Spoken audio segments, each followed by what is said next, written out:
All right, guys, welcome back to Airgun Expo 2025. I got myself here, Rick, and John over there with New England Airgun. Is it Airgun or Airguns, or does it matter? It doesn't matter because we have two websites. Yeah, I know either one works. I just didn't know if you had a preference. So. Yeah, Airgun just is our information pages for sales and just product info, and then the store is on Airguns. Okay. So if you just want to go buy stuff. All right, and you've got a competition coming up, right? Yeah, in October we're gonna try to do another big competition like EBR or RMAC. It's gonna be called TBAC. Okay. The Berkshire Airgun Challenge. Cool. Out in Western Massachusetts. Sweet. All right. So we'll talk a little bit more about that. You tell everybody about the kind of competitions where they can sign up and all that kind of thing too. Sounds good. All right. What we have here, guys, are some brake barrels. Gamo makes some, I think Gamo makes some really nice brake barrels. I think generally, correct me if you think I'm full of poo here, but oh, no. I think that the industry as a whole kind of stepped away from brake barrels a bit and went to cheap PCPs. Yes. But Gamo actually kept going forward with the brake barrels. They've actually got some good stuff. Yeah. Do you agree, disagree? What are your thoughts? I agree. The Gamos, I have always said, it's amazing the power they give and how easy they are to actuate. Okay. All right. So they are just, it doesn't matter whose they are. The Gamos are just the easiest. Okay. They've been great. All right. So we've got a couple Gamos here. Both of these are the Swarm 3 Gen I equipped. That's the Viper, a Swarm 3 Gen I. And what that means is it's a brake barrel with a magazine. If you're familiar with brake barrels, most time it's single cock or cock, single load kind of a deal. Gamo years ago came out with their Swarm system, which as far as I'm concerned, they've got the best implementation. Other companies have tried to copy it. I believe Gamo has the best implementation of the auto loading system. So it gives you 10 shots in a brake barrel, which is freaking cool. If you're out hunting and chasing squirrels or rabbits, not having to fumble in your pocket and grab a pellet is freaking awesome. And you can have a whole pocket full of these mags and your 10 shots on tap. So I really like it. Some people like it, some people don't. I'm a huge fan. I think it makes shooting a brake barrel far more fun. I know my wife really dislikes loading one thing at a time. So for her, if she can cock the gun, like the Viper is for, this is not a reflection on John and I, but the Viper is a little bit easier to cock. There he goes. John, the Viper's a little easier to cock. The Magnum is beefy. You're going to get a workout if you're shooting this. So I don't know how this wound up on my table, but okay. We're going to give this a shot. Now, the other thing with brake barrels, you don't need CO2. You don't need high pressure air. All self-powered, so you just go into the field and you get everything you need. Elbow grease and lead, that's all you need. I always say the least amount of money for the most amount of power. Yep. And I think they're very efficient. They can be very accurate if you already know how to shoot them, right? They're not like... They do take a bit of technique. Right, so they're not like a PCP that has no recoil, and this has uniqueness to it, and the more power, the more uniqueness it has because it'll make you work for that accuracy. And you'll notice I won't be shooting off the rest. Okay. I'm going to be shooting off the back of my hand because the gun needs to move. It needs flexibility to be as accurate as it can be. And I stole the only nice bag we have. That's just the way I am. So we do have some other rests down there, John. If you find that that's too uncomfortable, we have some other, like they have like BBs in them or something a little bit softer to put your hand. No, I always like shooting off of flesh is the best way to break. No, that's what I mean. If it's for the back of your hand. So, all right. So we're at 25 yards.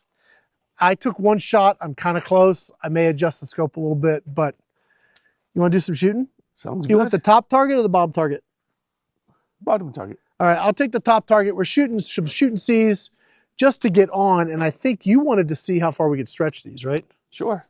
All right, now I'm shooting faster than you are because this is the Magnum. So we do have a Crony out. If we have time, maybe we'll go ahead and shoot past the Crony and see what it's doing. All right, so you've got the bottom one? I've got the bottom one. All right, I got the top one. Okay.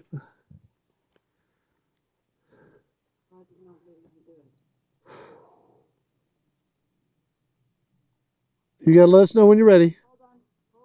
We got a little bit of wind that we're dealing with. Yep. You got it. All right, we're holding on. All right.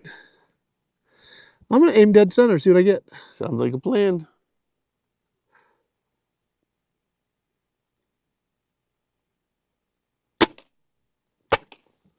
All right, I'm a little high left. I'm a little high.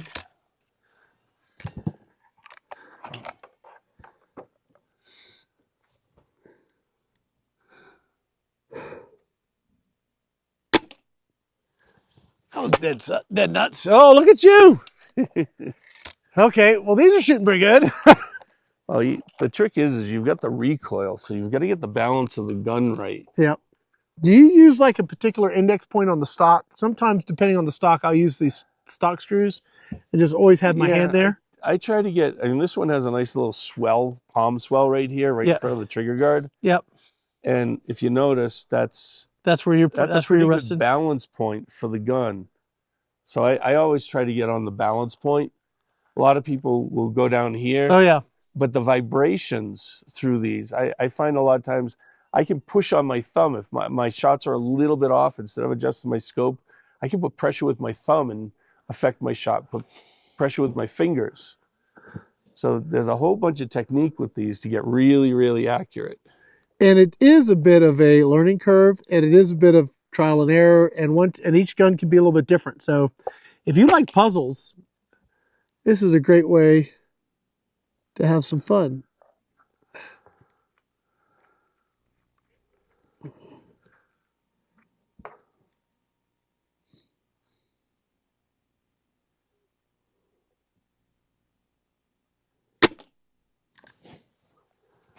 I'm going here to the left. I don't think adjusting my scope's going to do me any good. The Magnum has a lot of recoil with the amount of power. It's a little harder to control. I just said I'm not going to, and I'm going to. And just so everybody knows, we're shooting the stock scope. So yeah, this is just the Gamos, what they ship with the gun, the 3-9x40. A lot of people will throw this scope under the bus. I would say shoot it for a while. Get used to the gun with it. If it does die, at least you're not killing something you spent more money on. But I've actually shot these a ton, and they've all, hey, gummit, John. I've shot these a lot, and they've always done really well for me. Maybe a couple over the 15, 20 years I've been doing this, I've had some issues. Okay, I think you got the right gun here. You can put us side by side. You have the split screen option. Yeah. That is really shooting well, John. One flew on me a little. Oh, I'm just like a little bit low now, but I'm happy with that. Sue has a question. So she's asking if we switch guns, will we be able to shoot the same? Probably not, frankly, because if he's resting back towards the back of the gun, I'm resting more towards the front of the gun. My gun, if he holds this gun like he holds that one, it's going to have a different impact to the point of impact based on the fulcrum point of where we're holding the gun. So no, you'd have to actually shoot it and get used to it the way you shoot it, and then make your adjustments, hand it to somebody else. If they shoot exactly the way you do, then you're going to have, it'll be close. But oftentimes, break barrels can be a real challenge. You have one guy setting it up, shooting like he is, and then I may shoot differently. I may want to use maybe that break between the two gray slats on the stock as my index point for where I'm holding it, and could make all the difference in how we shoot. So it matters. It's very, very different from shooting a PCP. You haven't shot this one in a while, have you? No. As I've been taking shots, it's been walking up. Okay. So you can tell when you use them all the time, they really stay steady where they're supposed to be, but they can walk a little when they've been put away for a while.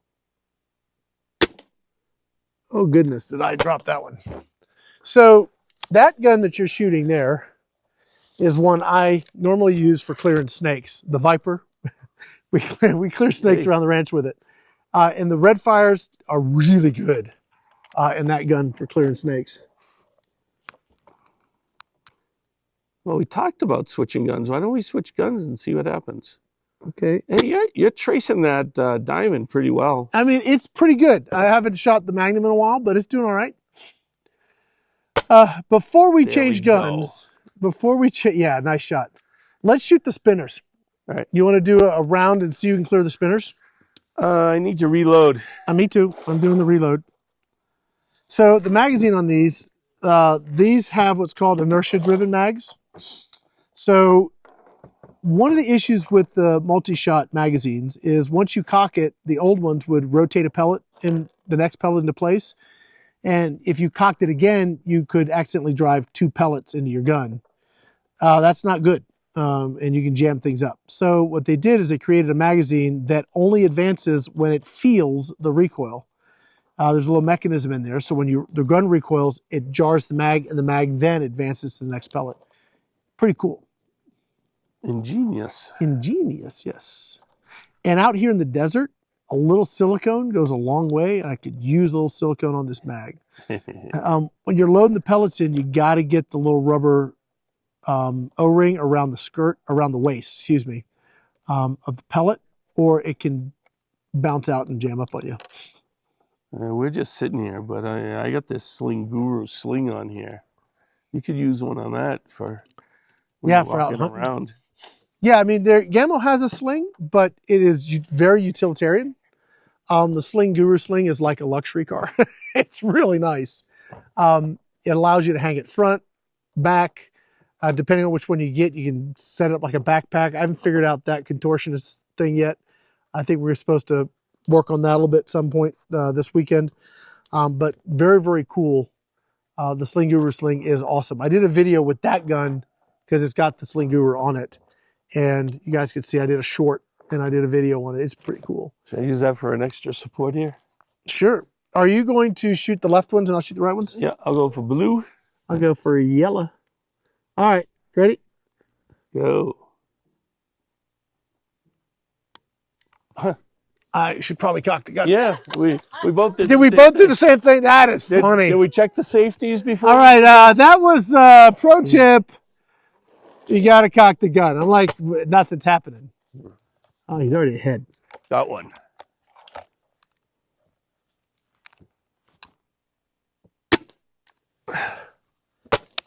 Flipped it even.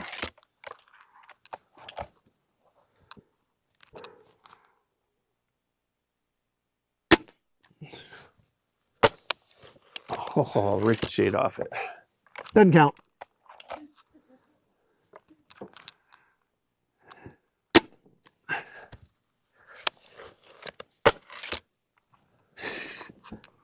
I got a lot of don't counts. The wind has picked up.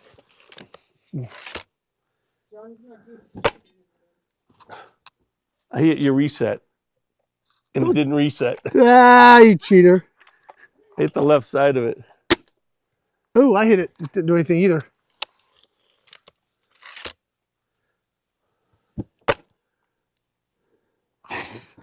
That's a stubborn reset. Yeah, it doesn't want to go back.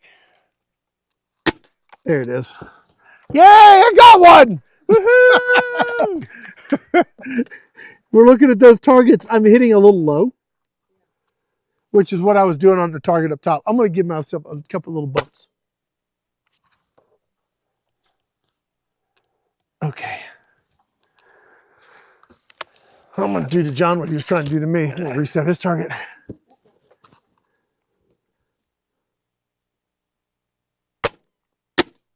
Ooh!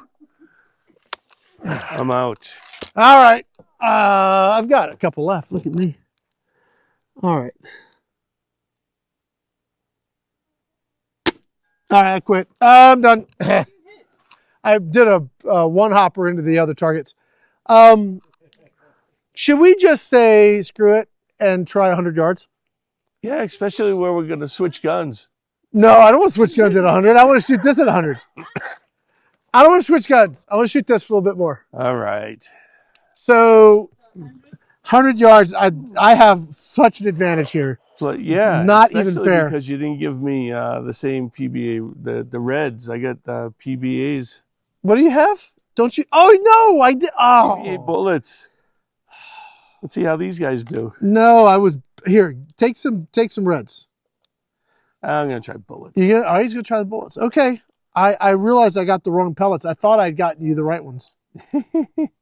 So I wanted to switch. 100 yards with a break barrel. Okay. Well, I think what I want to do is just do. We have the big bullfrog target down there, the big disc. Maybe the first one to hit the disc, kind of a thing.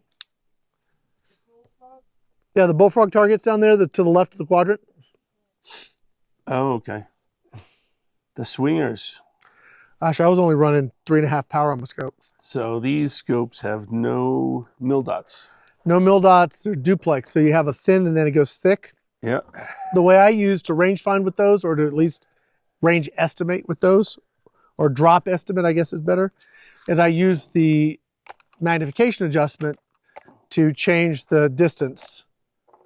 Does that make sense? I'll probably just show it on like using a Tacticam or something, but where I just adjust the magnification so it changes the space out there. And so I will use like 4.5 on this and use where the thin line goes to the thick line as my aim point.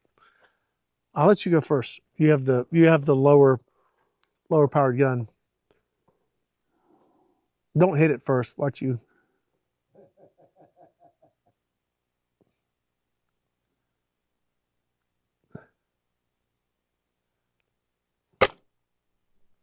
Whoa, did that one hop up on you?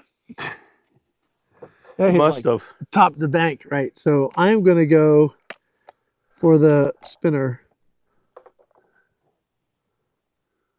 Oh, I did it again. Hold on. It's like there's no resistance on the trigger. I did it again. I'm going to watch to see if I can hit your pellet. Go ahead. Shoot. I'll watch for your pellet. Yeah, you hit the wood right in front.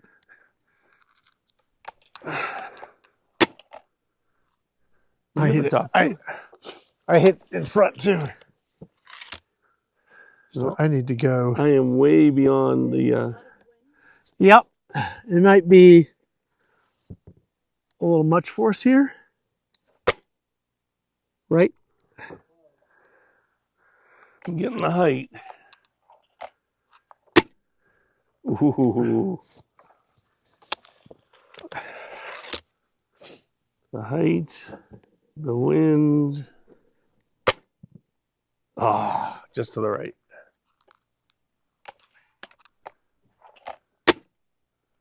Oof.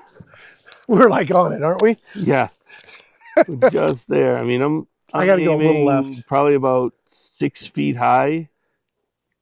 Yeah, and about 2 feet left.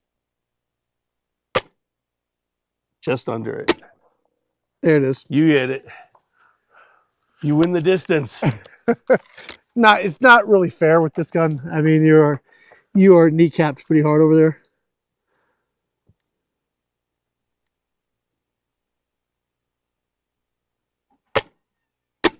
Oh, that one. I hit it again.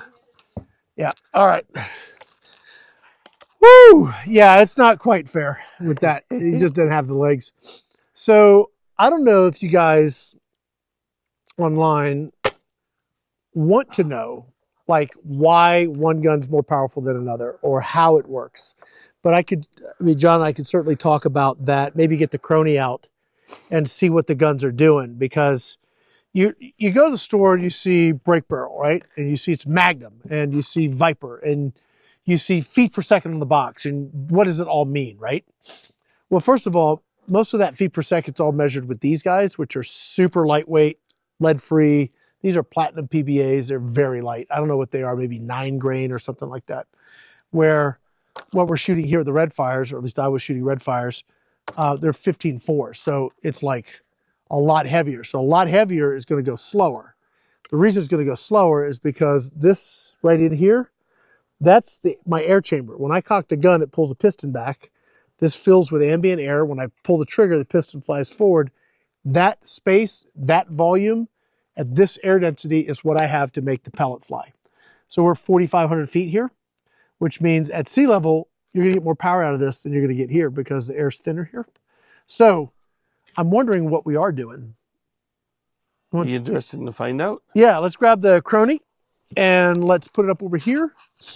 And oh gosh, John, I'm gonna let you shoot that gun. And then I'll shoot the easy one. You want to shoot at 50 or you want to shoot at 25 again? What do you want to shoot? Let's see if I can hit the 100. All right. So at 100, what I'm doing is I'm having the top of the brake Yep. is at the just above the target, and the line is just to the left of the target. I mean, I'm only that far left. So that's where I'm at. I'm having to use 3 power, so it's got quite a bit of drop. Okay, so we should get a velocity here. If I can get... you know, I said I'm not going to do a profile, but I really want to get this to work. 100 yards. Same target. Bullets. Let me get the 14, the red fire. Gamma red fire, gamma red fire, 15.4. Use, okay, so now we're going to get some, not only velocity, but power data. Okay. Transition at the top of the target? Yeah, just at the top of the target, maybe just a little bit higher and a little bit left. We ready? Yes, sir. Firing. Let's see. Yeah, the same targets. So 828, that is 23.5 foot-pounds. Okay, now, sea level, we'd be 26, 27 foot-pounds? Maybe even closer to 30? A little low left. Okay. Now we're almost 25 foot-pounds. We should try the platinums to see how they do. A little high. That gets there though. Yeah. I mean, if you with can, authority. if you can get it dialed in, you could actually. I know Harold over at Iguana Lifestyles. Hi, Harold. He hunts iguanas with this at 75 and 100 yards. A little high. Just a little high. So my first shot kind of was a little low, but the others have been more consistent, and we're all 24 point something foot-pounds. A little low. But these should be like shooting a regulated gun because you get the same amount of air getting compressed into it each time.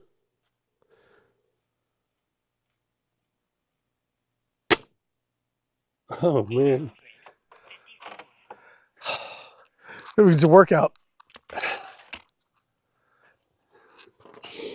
Now, I was resting on my hand, so.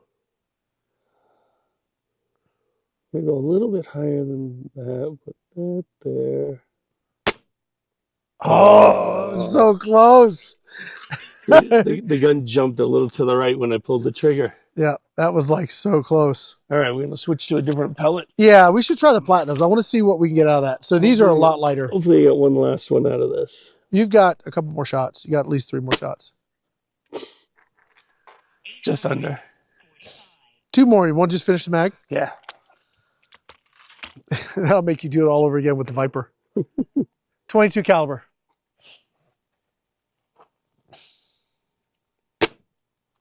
Oh, man, just over it. Now, see what we do is we get Bob over here. He free holds it and hits it. That's the way, just how Bob runs.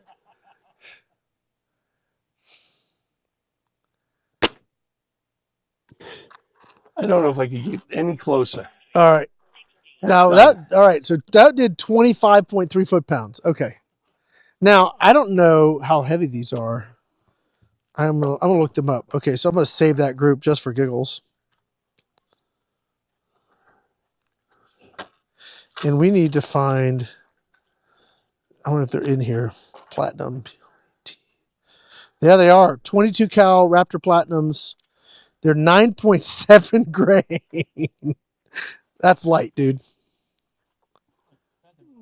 That is super. These should shoot factory specified speed. Well, if we were at sea level, we'd definitely get it, because I have been at the Gamo, Rogers warehouse shooting in their crony room, and we were getting factory spec, and that was pretty cool. But they're right at sea level. Yep. Up here, we're going to take probably 15% off the top, plus or minus a little bit. So this is supposed to do what? Let me see here. But if the air is thinner, there shouldn't be as much resistance, right? Yeah. It's about volume in the chamber there, big guy. It's thinner in the chamber, so you don't get as much pressure in There you go. It doesn't tell me. They don't put that on here. Smart. I think there's so if we went to the Gamo factory, caught this, and came back. This, and the air didn't leak out. It was perfectly. No, it wouldn't work either, because there's a hole between the breech and the barrel. It would equalize. Fly on the plane, it would explode. No, we couldn't do it. All right. Yes, cock it. He remembered. You will get a bit of a workout on this gun, but that's okay. I actually tell that to a lot of people. They're like, "Oh, I can't have a gun." Like, just go home and say you bought a piece of workout equipment. There you go. Show the results once in a while. I should just aim at the center of the bank and see where it hits. 1103. That was like right at the tip of the transition. Really? So that's 26.2 foot-pounds, and it broke the sound barrier. I love it. Oh, you know what? It may not have advanced. Yeah, go ahead. If the pellets are too light or too heavy, sometimes the mag can be a little finicky.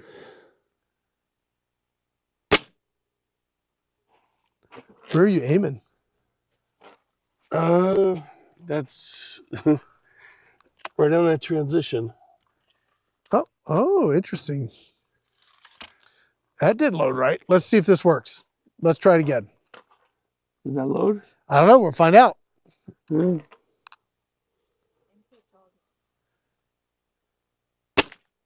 That worked. Huh?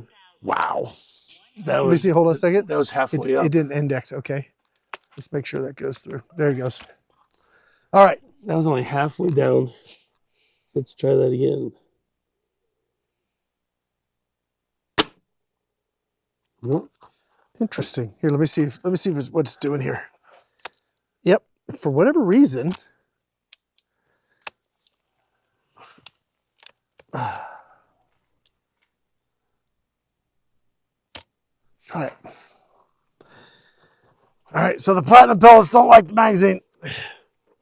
Ooh, I should go get my Hunter Extreme. The wind caught it. Let's go slow with it. There's a pellet pusher, and if the pellets, these are very hard pellets, and if they don't go, it may not push it all the way into the breech, and it'll kick it out. You're hitting low. You're hitting right in front of the wood stock. Or wood, Yeah? The wood. Yeah, I'm watching it hit the wood. I was trying to get it on the ricochet. Yeah, you're trying to do a one hop. The ricochet was like at a good spot. It was like, all right, over the net, yeah, over the target, over the berm, All right. bounce off the mountain. So if I bring it up to there. Yep, it did the same thing on you. Didn't index. Yep. No, it indexed, but what happens? You pull it, it's going to flop. It's going to fall out. There it is. The pellets are too hard, and they're not going into the breech. Bummer. Okay. Last one. Okay. I have to go get my Micah. Can you go into the just above it. personal connects? Not right now, but later. I have a 25 cal and a 22 cal Gamo Hunter Extreme Ultimate. It's wood stock, no auto loader. If you can find those, that'd be awesome. I know the one wood one's hanging on the wall in the white building, and I think the other one might be somewhere else in the personal connects. Okay, so that's 1,100 and some change. That's Screaming. cooking. Yeah, that's cooking. All right. Not terribly accurate, but it's going fast. So you want fast, there you go. All right. Now let's compare that to the Viper or that one. Sure. Here, I'll shoot that one.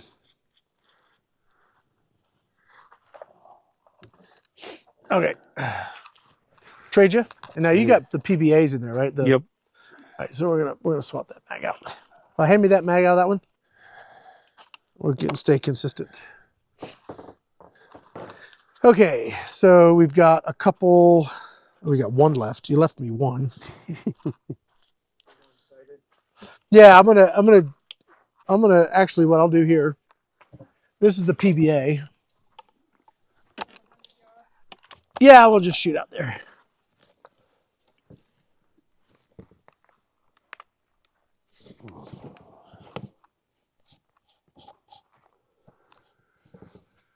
It's not always about hitting the target. It's about trying to hit the Yeah, target. and scaring it. You scared it really good.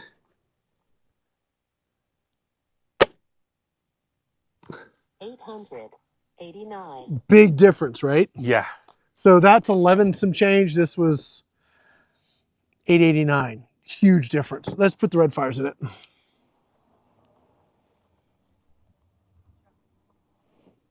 Now your heavier pellet should get out there easier because it has more mass. Okay. It's going to want to travel and kind of maintain its velocity. The lead frees are going to slow down a lot easier.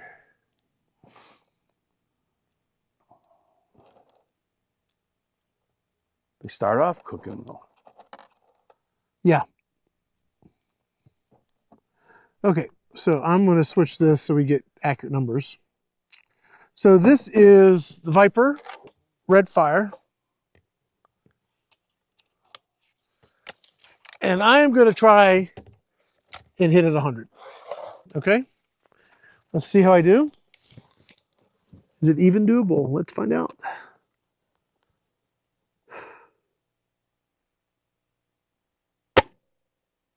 Skipped in front. One half. It's a lot. It's got a lot less velocity.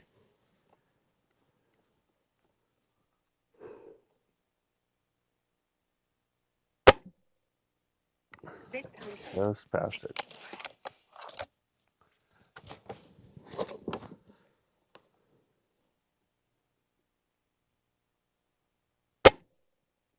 Oh, you hit it. Clipped it. I heard it.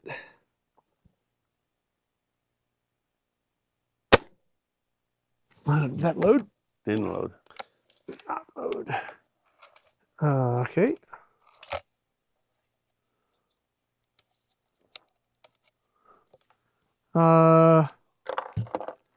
Maybe I used the right mag and that would be useful. Sorry about that. Okay. I don't know what I was firing.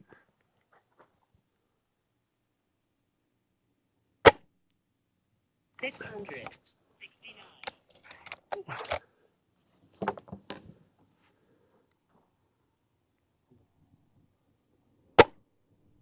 A little bit low. I lost my aim point. No! That's where some mil dots would come in handy, huh? Yep. And the wind kicked up, so. Yeah, we're going to switch to the PBAs just to see what they do, and then we're going to call it a day. A little high. 665. Go right there, maybe? I'm trying to use a spot on the bank above where I can put my crosshair. I need to go paint like a mark and with like some lines on the dirt. That'd be perfect. Okay, right about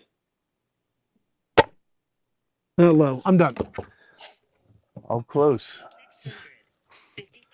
Okay, let's shoot a couple PBAs out of this and we're done. Okay, John, value of brake barrels. Who are they for? Who would want a brake barrel? And why are they still so popular? Well, I'm going to do it backwards. Okay, all right. They're so popular because they're least amount of money for the most amount of power. Okay. I find that a lot of people who are just looking for pest control around this year, they got their garden going and they need to take out a few critters that are eating everything that they want to eat later. Yep. Brake barrels are perfect. It's one of those things that even if a kid was able to get a hold of this, most of them can't break the barrel and get it to load. True. Not strong enough, and they don't really know the technique to do it. So if you unfortunately leave the gun out exposed and the kids get to it, it's hard for them to actuate. Yeah.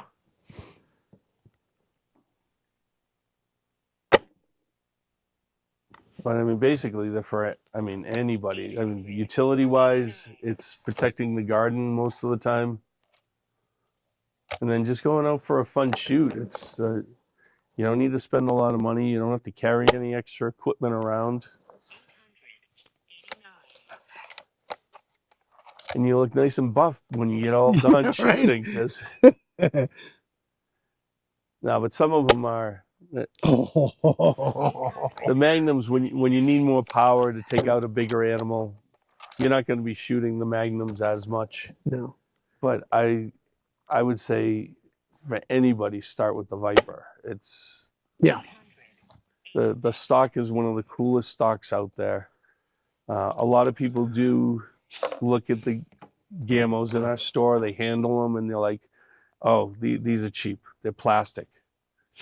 And it's like, you know, they're not cheap. They're good plastic. They're a composite. They're like a nylon automotive grade composite. They're not like your Walmart plastic. Yeah. So and once people can get past that, it's, I mean, some of the Gamos even have a wood stock, so you can go that route too. Yeah, I didn't think about bringing out like the Bone Collector, which is, I know a lot of, Angie loves that gun. The Bone Collector's, it sits in between this one and the Magnum, so you get a little more power because it's all about that volume. It has a larger diameter cylinder. I don't know if you've shot the Bone Collector. No, I haven't. I've got one. We'll pull that out and maybe we'll do a video with it. But that gun is like the hunter's gun. It's wood stock, beautiful multi-shot, just like this. It's easy to cock like this, but has more power. It gets you over that 20 foot-pounds. Up here, it gets you over 20 foot-pounds. We're shooting right now. This is 16, 17 foot-pounds. So you get over that 20, 23 foot-pound. You get to that with the Bone Collector, but with not having to put as much effort like you do with the Magnum. Yeah. It's compact, small like this, but more power. So maybe we'll pull that out. Guys, that's going to be it, man. We spent a lot of time on this, but brake barrels are worth spending a lot of time with, I think. I love them. It actually, we talk about it a lot of times because you've got to deal with the double recoil. Yep. When you pull the trigger, it recoils back. And when the mechanism hits its end of travel, it recoils forward. You have to keep the gun steady through that whole motion because your pellet hasn't left the barrel yet. Right. So you learn how to control the gun more.